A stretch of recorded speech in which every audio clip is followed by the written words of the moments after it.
In the name of Allah, who is the most beneficent and the most merciful. Assalamu alaikum.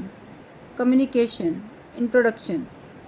Aristotle tells us a very simple truth when he says, whosoever is delighted in solitude is either a wild beast or a god.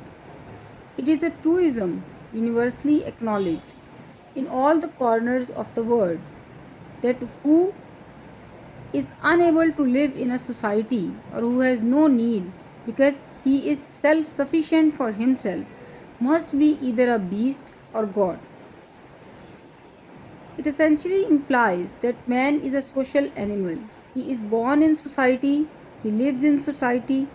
The fact is that man biologically, psychologically is embedded in society, in a social fabric, and cannot live in seclusion from his fellow beings. Man is a very gregarious animal living in or pertaining to flocks or communities and is fond of being among other people.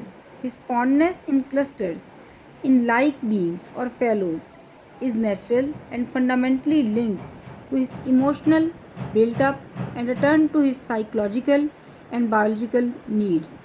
Gregariousness is obviously for two potent reasons. He is easily affected by sympathy and the desire for sympathy. He prefers company to solitude. He admires and imitates others, and he likes to be admired or imitated. These social impulses and biological needs, aside necessity, also compels a man to live a social life. No man is self sufficient, and nature has not created one. His needs are many and are of multi purpose and numerous. For the satisfaction of his diverse needs and fulfillment of his various purposes, he must associate with his fellow beings and seek their cooperation. The very gregariousness of man impels him to lay the foundations of contact system with his fellow beings on sure and firm basis. From times immemorial, man has evolved a system of signals to communicate his ideas to others, which later turned into sophisticated forms and complex system of communication to cover the niceties involved. In all events and circumstances of life, the system of communication is attached to the modes of language. As such, the primitive signals and gestures were the normative and formative harbingers of evolving systemized language in the world.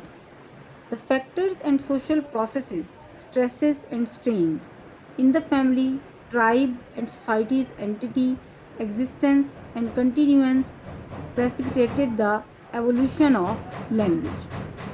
It is no exaggeration that in the absence of language, the process of human civilization and the progress of human civilization and culture would have been adversely denied, rather, it would have been checked, stopped.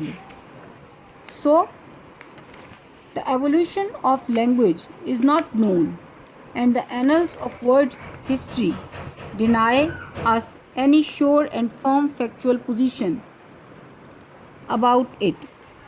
Theories